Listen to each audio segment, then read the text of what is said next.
Yeah, me, I still think the conversation should be on Yeah, spaces. it is nice also. It has a large following. And it takes less internet. Deo, can you hear me? I'm clear.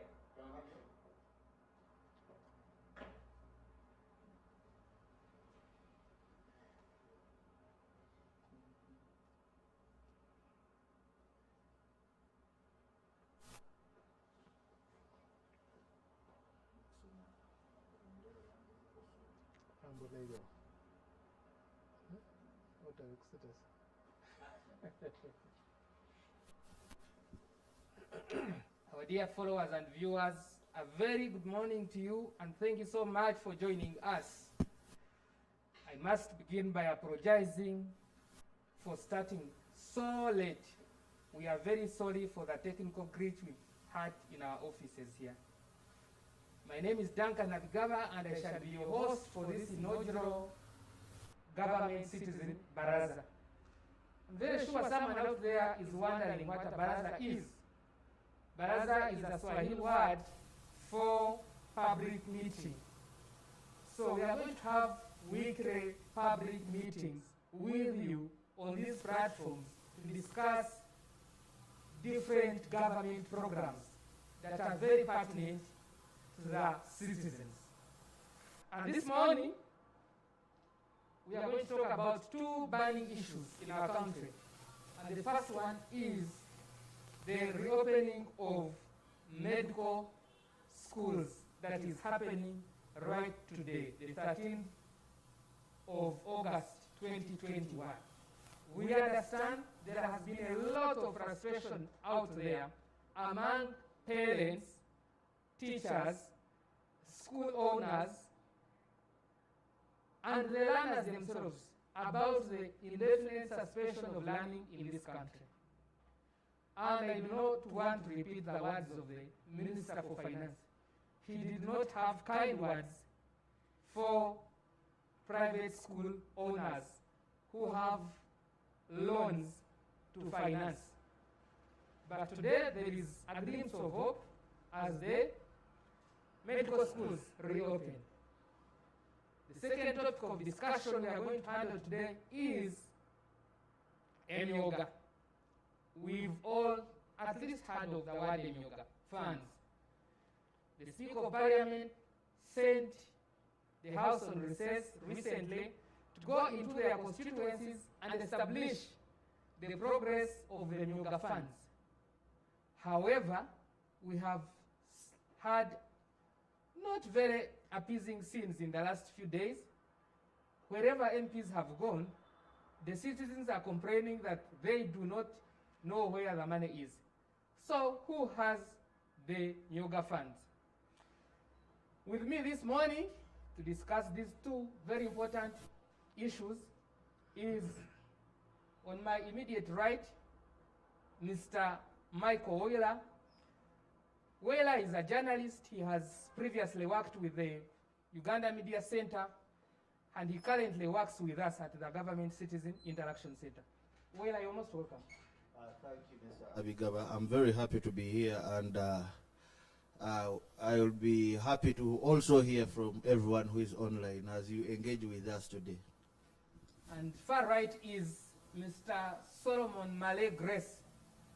Solomon Mare is a researcher and public policy analyst. Yes, I mean that. He has a master's in research and public policy and is our staff here at the center, Government Citizen Interaction Center. Solomon, you're most welcome to the show. Thank you, Mr. Abigaba. I believe today we shall deliver the great news that the country needs to hear. So I'm happy for the online following. Thank you, Solomon. And I will start with you, Solomon. Sure.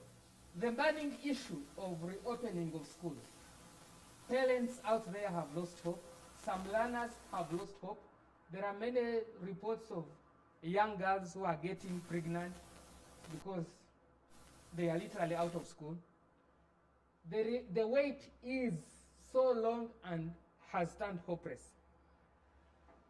So, but we have some, good news this morning. These medical schools are opening. So we want to know from you, which medical schools are opening and what measures has the government put in place to ensure that there is no COVID outbreak in any of the schools that are reopening today? Thank you, Mr. Emyooga. This morning, I want to inform the country that medical schools are reopening today, the 13th of August. But I want to take you back. Earlier, we had a lockdown of 42 days. Others are counting them 60-something. But in actual sense, let's look at the 42 days. When they came in, we all thought that maybe we would keep on having more days. But that wasn't the case.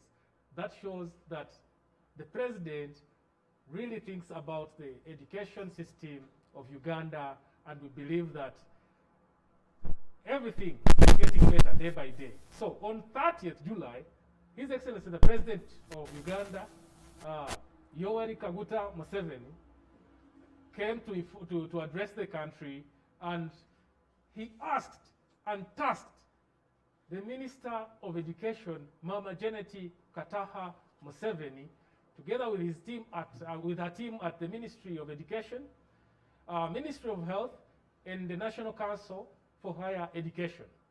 So on 4th of August, we saw an inter-ministerial meeting, which yielded results that on 30th of August, medical schools will be opening. However, when this decision was forwarded to the mother ministry, which is Ministry of Education, the Commissioner Health Training and her team came to a conclusion that this date can be brought forward. So they decided that today, 13th of August, 2021, medical schools should be opening. And therefore, we've seen this, that institutions have already started sending out circulars to call on their students to get back. But these students are students of final year, and those maybe that had lost some papers. When I talk of lost papers, say like someone who had failed a paper and they had to redo it to pass to graduate. So those students will get back to school. However, those students will report to school, and they will go through a check, an assessment that will establish whether they have been infected or not. And when someone is infected, they will be isolated. Institutions have been added to prepare the isolation centers and staffed. So, since schools have always the medical facilities within their vicinity, they have been tasked at least to secure a place where these students will be put, and at least they go through a monitoring, close monitoring, until they can be fit to join the other students. This will be done to avoid this small community of an institution from being a hotspot for more infections. So, if the students are in these institutions, the parents have also been asked to kindly work hand in hand with the institutions and help government, since these children are first your children, and then they come to a responsibility of being the children of the state. So the parents have been asked to kindly avail non-medical masks for these students so that they can use them during class hours, and also the medical masks for them to be using them during the practicum. You know, our students always have the practical classes whereby they go to hospitals, and you know these hospitals, it is where we are treating patients of different diseases who are ill. So for that case, parents have been asked to cooperate so that we can help each other and we avoid the third wave that the scientists are speculating. So with that, I want to come back to you, Mr. Emyooga, and inform you that the country will be opening slowly by slowly, specifically for the education sector, slowly by slowly, and no Ugandan should be afraid of not going back to school, or if you have a child, there is hope, I should say. Yeah, thank you, Solomon. And just for the benefit of our viewers, the medical schools we are talking about here are universities which have medical departments, like Makerere University Medical School, which is the best in Africa, by the way. We also have Baraza University Medical School. We have Gulu University Medical School. And I think Busitema University also started a medical school. Then we have paramedical schools, one at Marago, and there are others scattered across the country. We also have nursing and midwifery schools. So these are the schools that are reopening today, just for clarity purposes. So I'll come back to you, Solomon.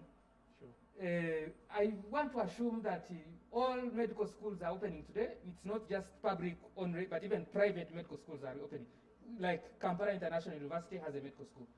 I want to be clear to the country and the Ugandans who might be watching us from the diaspora that government has taken a decision, and this decision is not only for the public medical institutions. No. This decision is taking all public and private medical schools.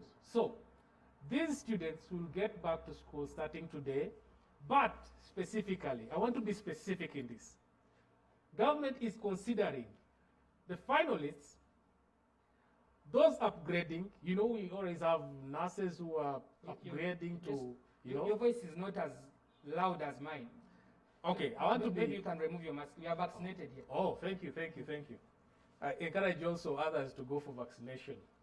Uganda has received dozens of them.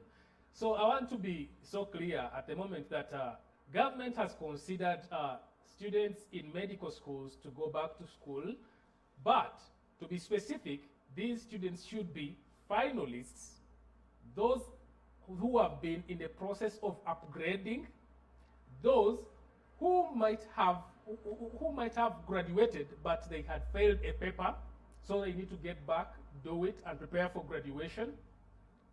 And in that sense, if these students are getting back there, the institutions have been tasked to prepare and to follow all the SOPs as put in place by Ministry of Education and directed by the President of the Republic of Uganda, General Yoweri Kaguta Museveni.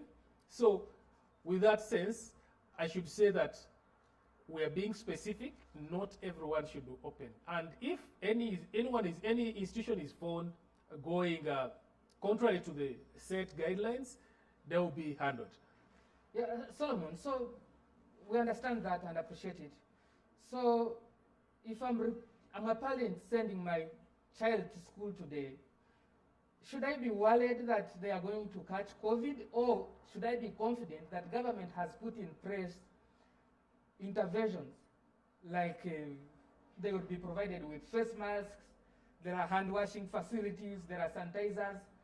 So the institutions are taking care to prevent COVID. Should I assume that the Minister of Education has looked at that? Government already has a system in place, I should say. We have the district COVID-19 task forces. So these are working together with the Ministry of Health, where we have the representative who is the DHO and the DEO, the District Education Officer.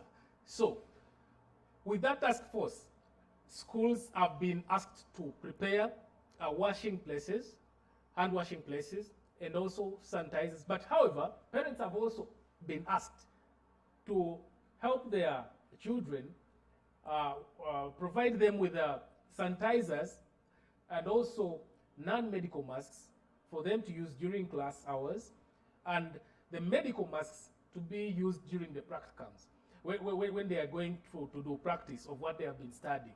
You know, these are practical courses, and they need to be doing things hands-on also. So, for that strategy, government is going to be closely monitoring the institutions, and for any case, we believe that we shall not have another a third COVID-19 wave if SOPs are being followed, and if we look back to the past experience when schools were opened and we went back there However, some people did not adhere to the SOPs, and we got the second wave. So I urge Ugandans that we should avoid like, should I call it in a calm language? I don't want to say redundancy or reluctancy, I should say. So everyone should be a keeper of their health and a keeper of the community, because if one is infected, then they will transmit this infection to everyone. So we shall end up getting back home, which we don't want. So I ask Ugandans to be careful on this issue so that we stop the infections. Wear your masks. Yeah, thank you, Solomon. So these medical students, they have to do practicals. I think most of their learning is in hospitals. Yes. And there has been a challenge of PPEs, even with our health workers. Is government going to provide PPEs, that is personal protection equipment, to these students? First of all, before we even talk about the PPEs, government has asked that every medical student should go for vaccination. Even when they report and they have not been fully vaccinated, someone might have got the first dose without the second one. So, Ministry of Health, working together with the institutions, they will make sure they vaccinate these students. And at the hospitals, when they go to do the practicums, someone must present their certificate. So once you present the certificate, you are given the PPEs. At that point, the PPE you're given to is only for the time when you are going for the practicum. When you're not supposed to be there, then don't be there, because you know these materials are expensive and they can be few in stock. So for that case, students will be provided PPE on isolated times. Not that all the time they turn up, they should be provided for. So in the other position, a student should make sure that they get prepared, and parents should take a keen look on how they are preparing their children to appear in these hospitals, because a child is first your responsibility before they become a responsibility of the state. I want to emphasize that point. Yes, thank you. So before I let you be, what's the plan for other schools? Because we all have a sibling or a child who should be in school. I have a sister who should be joining university, but now every day I have to keep praying that she does not become somebody's bride in this very long vacation. So what is the plan to reopen other schools? First of all, the plan to open other schools is still in the pipeline. And talking to, I had a personal interaction with Dr. Kedros Riyaji, the Director Education Standards at the Ministry of Education. And she says they are in deliberations. They are thinking day and night to see that they have the best strategy for the students to get back to school. However, she also asks the public to continue providing guidance to these young children as we prepare to vaccinate all the teachers and to choose the best option on how to go about certain matters. You know, we have day and boarding schools. So that building that gap between day and boarding schools is still being thought about, and she says government is really emphasizing that parents should continue doing the e-learning where possible, provide guidance to the children, become your children's teacher. So with all those strategies at the moment, government is still thinking and is thinking about the public, that end time, it might be tomorrow. Who knows that? So we shall always have a communication. Let's keep patient, and we have hope. Thank you, Solomon. And before we leave this topic, I will bring in Michael here. He's a journalist. I know he reads a lot, and of course he writes a lot too. I know he knows what's happening in Kenya, what's happening in Tanzania. The schools are running normally. It's normal business. So it's only Uganda where our children are stuck home. So where What do you think? Should we take the Kenyan and Tanzanian route and let children go back to school? Because after all, even when they're at home right now, we don't lock them indoors. They are roaming the streets, the townships, the villages. They can still catch COVID. So what advice do you give to government? For me, I think for the very last 2 years, I don't think we have had very many issues of students getting COVID. For the last 2 years when these students have been back home, and even when they were still at school, we never had very many issues of COVID cases. We never had so many issues of that kind. So right now that these other countries, even the countries that were much affected, allowed their students to get back to school, I think it is very better when these students get back to school, because 2 years, spending 2 years when you are at home is something that is disastrous. Because I remember for us, during our times, even giving us holidays of 3 months, it was always a disaster. We could go back home and even forget everything about school. So I think since we don't have any issues, serious issues, where we get these students being taken to hospitals, being put on oxygen. I've not even heard of such cases where these young students have been taken to hospitals and put on oxygen. I don't know whether any of you has heard of such cases. Even when the Minister of Health is giving us results, these daily results, I don't think they have ever stated anywhere that these ones have been very young and they must have been students from school. So these students, when they spend a lot of time at home, it is so bad. You know, the parents have spent almost all the monies on them. And you know, the situation that we are in right now, parents don't have money, but they have been trying so hard to make sure that these students get back to school. Every time they take them back to school, the school authorities, of course, they want their money. They always want their money. So every time they take the students at school, parents pay money. In 1 month, 2 months, they tell them go back home, which isn't right. So I think government should make sure that all these students go back to school. They follow the SOPs, and maybe we also have isolation centers at these schools. And you know, when these students get back to school, it will help government to make sure that all these students who have been vaccinated are monitored. When these students are at school, I know it is very easy, because you can know that at this class, all this class was vaccinated. We had health workers, they vaccinated this class, then this one vaccinated this class. And you can keep records. You can have better records of who was vaccinated and who wasn't vaccinated. So I think it's better when these students go back to school, because all these other countries have allowed their students to go back to school, and we have not had any serious issues. The other time, I also read somewhere where the UN was proposing that they just order the whole world to allow students to go back to school, because according to research, students are not much affected by the virus. Yeah, whereas I want to agree with you, Mike, on a few issues. I agree with you on the issue of isolation centers being opened at every school, so that if anyone has symptoms, they can be isolated. However, there is this side, which is President Museveni's biggest concern, the day scholars. If you're walking from school, home every day and vice versa, there's a possibility of you getting the virus and infecting your parents back home. What's the best solution for that? I think on that issue, because even these teachers, we have to call them day scholars, because they don't spend all their time at school.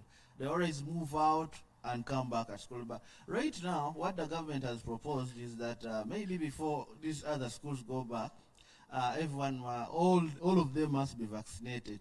That's why very many people are saying, no, we should sacrifice these vaccines and leave them to these students so they get vaccinated. So right now, if everyone at least gets vaccinated, so that by the time they report at school, they report with their certificates that for me I was vaccinated. If every one of these students gets vaccinated and they go back to school, I think they will be somehow safe. Even though they are day scholars, I think they will be somehow safe.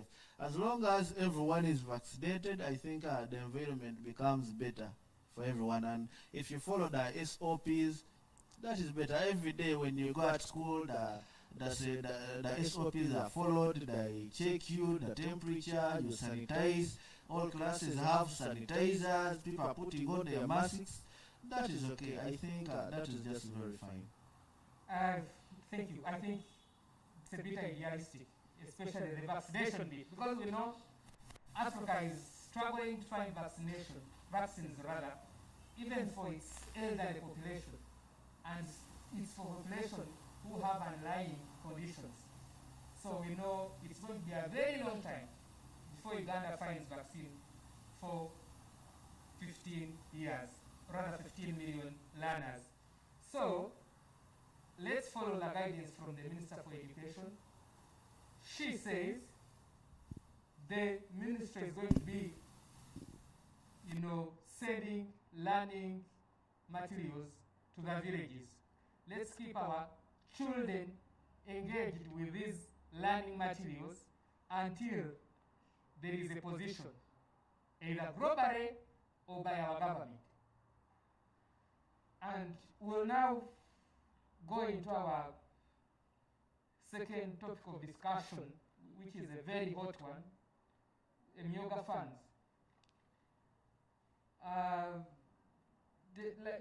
Like I said in my introduction, the Speaker of Parliament has sent the House on recess, tasked them to go into their constituencies and establish how the Emyooga funds are doing. But we have had very aggressive in the last few days. I was watching TV and one of the MPs from Buru City, Honorable Ojara Mapenduz, was meeting his constituents, and you could see very frustrated and dejected faces. People are saying they are not seeing the money. And last night I also watched the chief whip on TV. He's in the constituency, and there were similar concerns. So while you're here, I know you understand these government programs very well. Where is the money? Who has the Emyooga money? When it leaves Bank of Uganda, where does it? Does it go to the district? Does it go to the sub-county? Is it funded the parish? I'm a layman on the street, a common Ugandan in Amdad. Where do I find this money? First of all, understanding this whole issue of Emyooga, we just have to know that it was an initiative that was initiated by the president in August 2019, and the main reason as why this initiative was brought by the president was to transform the 68% homesteads from subsistence to market-oriented production. The president saw it ways to make sure that people should get some money so that we deal with poverty as a country, because the president has been coming up with very many initiatives to fight poverty. Many of them are still trying, and we have very many other initiatives, but this time around he thought that this initiative will help us a lot. And basically he really wanted the youth and the women, the PWDs to be helped with this money. This money, they released over 260 billion. Minister of Finance released over 260 billion, and this 360 billion was supposed to go to the circles. You know, the model in which this money is distributed is that 19 groups or circles in each constituency are supposed to get this money. So this money goes to a constituency level where these people are supposed to get it. So these groups at a constituency level is where they're supposed to get, and each group is supposed to get 30 million at a constituency level. So this money has been going to very many groups, and me as a person who has been moving around the country, I have seen and talked to very many people who have received this money. Very many groups have received the money, and I think the reason that's why very many people are complaining, especially in town centers, is because they think for them they can easily get the money without fulfilling the required requirements. Because in the villages, since they really need the money and they think they have to do something for themselves, they always rush to fulfill all the requirements. Like for example, I was in Kamuli. In Kamuli, they received their money, like 1.6 billion. The 1.6 billion that they received, they have almost given out 80%. 80% has been given out to the locals, and the groups have got the money, and some of them have even started repaying back the money. In Iganga district, I found that 80% of the money was given out to these people, and they have received the money. The issue is fulfilling the requirements. I have even these MPs, I see very many of the MPs are saying our people have not got the money, people have not got the money, but they are not getting the money because they are not fulfilling the requirements. If you fulfill the requirements, you can get the money. The money is there. The money is there at the districts. The RDCs have made sure the money is monitored. The cows have made sure the money is monitored, and many of these groups, because government side, if you wanted this money, your group must be registered. Must be registered. And you know, people, like for example, people want to come. The group must be registered. Yeah. Where and by whom? Every district has a CDO.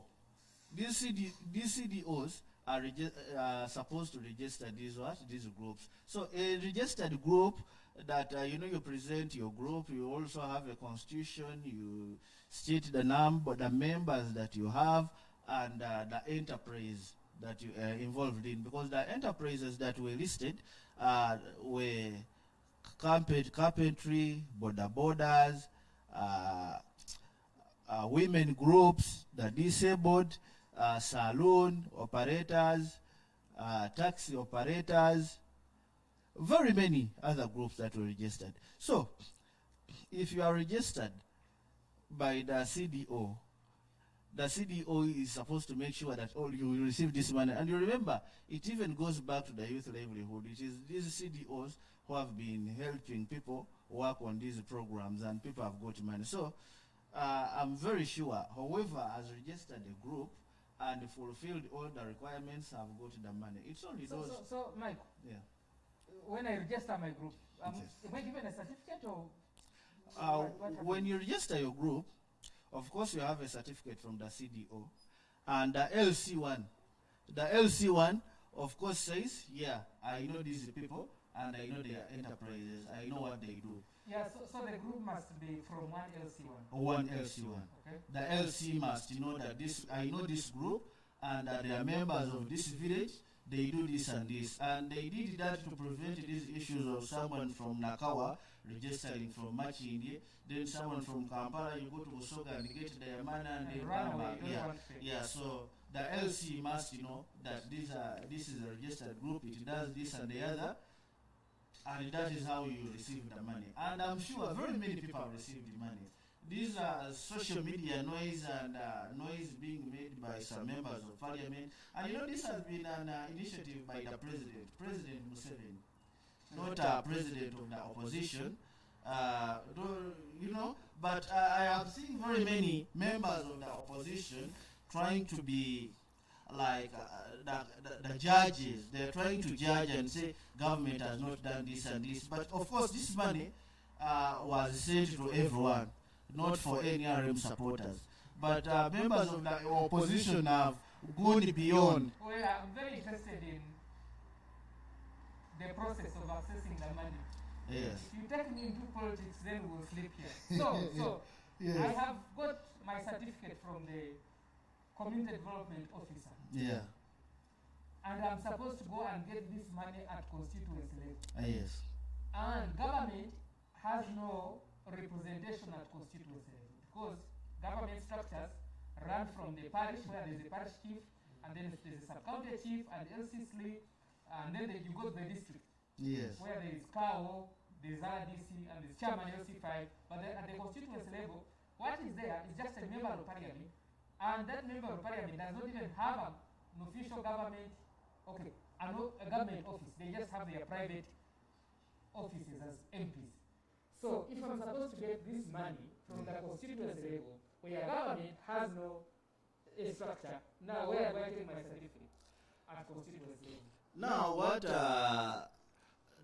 what government has done through the Microfinance Support Center is that they have worked with the RDCs and the administration of these districts to be in charge of the funds. The administration of the districts The And cow. The cow. The cow is the administrator Yes, of the district. the cow, the administrator of the district, is in charge of all this. And the RDCs just monitor. They monitor and know money is here, we should give it to these people. At all district headquarters, we have people who are in charge of this. We have secretaries of Emyooga and the district headquarters. That's a very important point. So it is these people who make sure that the money is received. And the money comes from the Microfinance Support Center. They don't release money to you in your hands and like they release this money and give it to you. It comes on your account. It doesn't come to you as a person that I'm the leader of this group, so I should receive the money, because government has really tried and tested very many of these youth, and they know when they give you money, you can use it, and then the rest of the members will not get anything. So through the administration, you get the money. And what they have done is every circle is receiving 30 million. Then every circle with leaders, elected leaders, is getting 50 million. I don't, maybe there is, these leaders, I think they do a lot for their people, so there is a reason that's why they give them 50 million, and these people are supposed to receive 30 million. So that's how it is. Yeah, that's a very interesting one, Michael. So, is this money for eating? The president calls it cham cham, or this money must be paid back? Of course, it's kind of a revolving fund. All these members who join these circles have to be registered, and they pay subscription of 10,000 shillings. Every member pays the 10,000 of subscription into the group, and you must be saving with the group, with the circle. Oh, you must be saving. Yeah, you must be saving with the circle. If you're not saving, you can't get any money. When I was moving around the country, I heard of some members who were complaining that for them, when their groups received the money, they did not give them.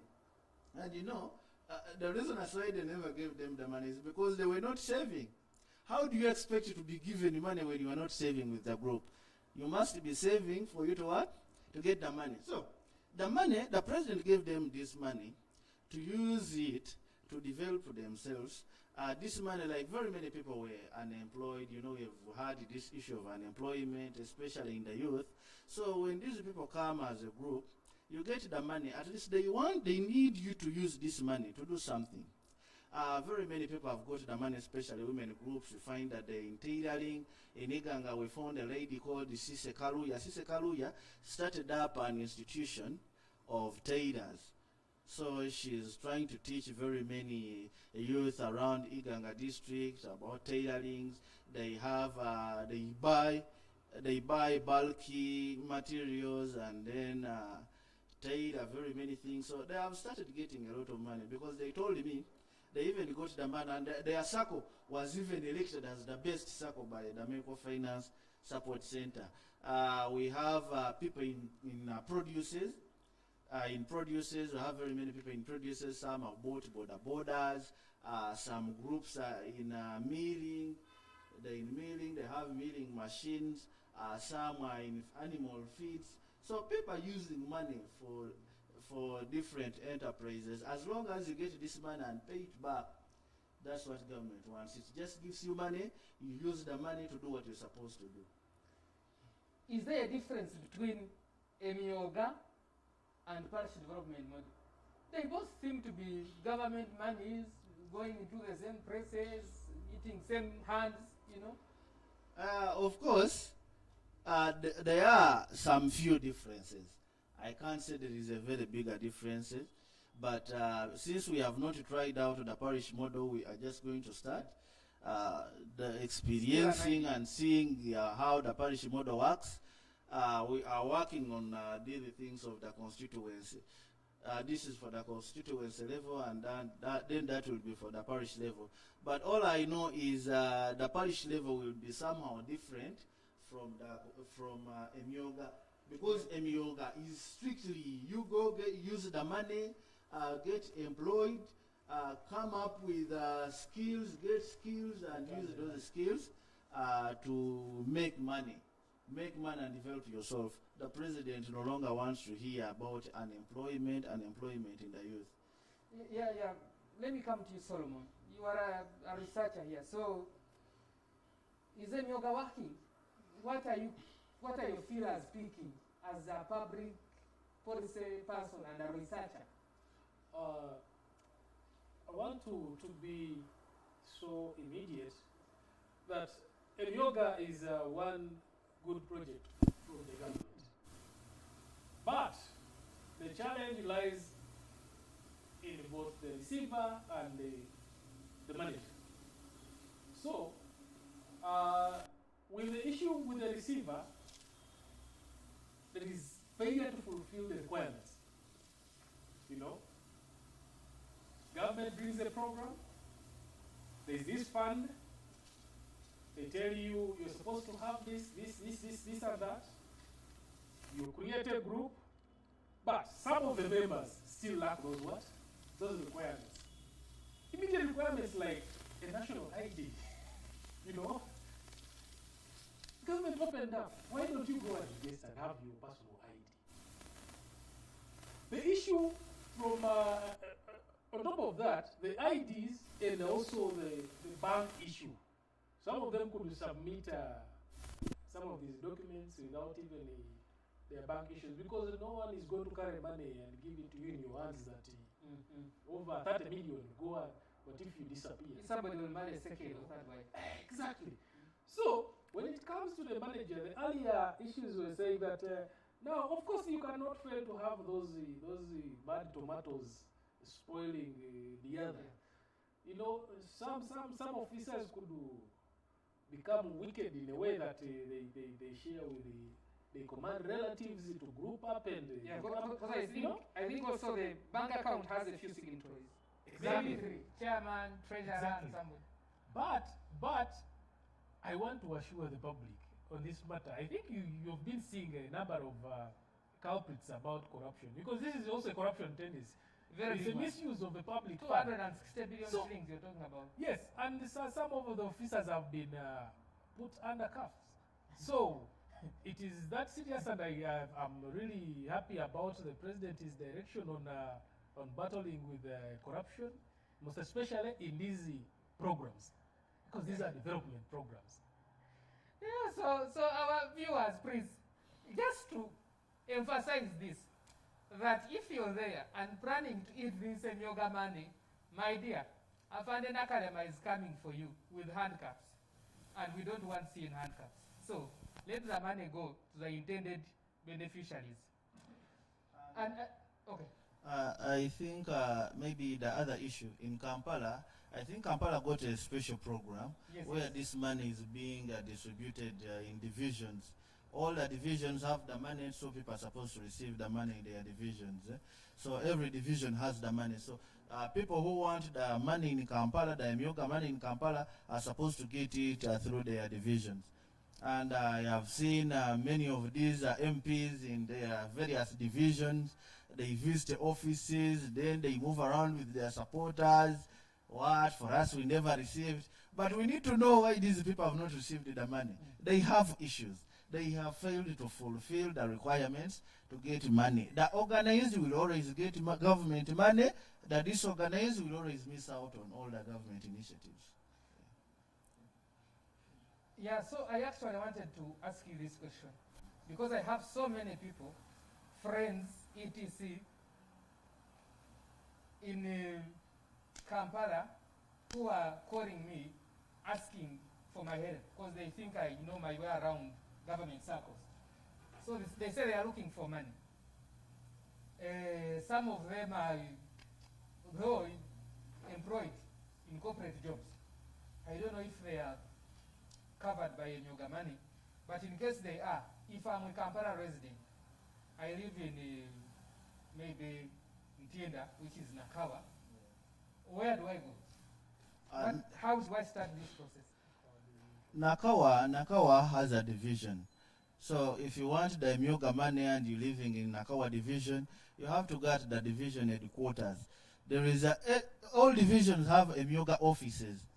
They have organized Emyooga offices. When you go to these division Emyooga offices, they will tell you everything that is required from you. They will tell you everything that is required from you. And by the way, this money is not meant for everyone. Everyone. We can't find CEOs applying for this money. It is very bad when you take money that does not belong to you. Because the president, of course, listed the people who are supposed to receive the money. So when you again do things of that kind, the CEO, you find the CEO getting this money. It's like a man going to receive the Women Empowerment Fund. That is not right. You get some women and you're like, please help me get that money. Even God can be annoyed because of that. So all divisions, everyone who needs this money, go to your various divisions, go look for the Emyooga offices.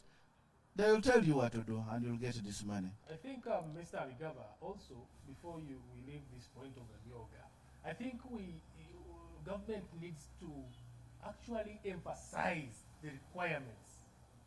Emphasize the requirements. Our people, I think they're not so good at keeping these records. But if we keep them in the play of these requirements, reminding them, we shall limit or reduce the time we have wasted in the processes. Go back and correct.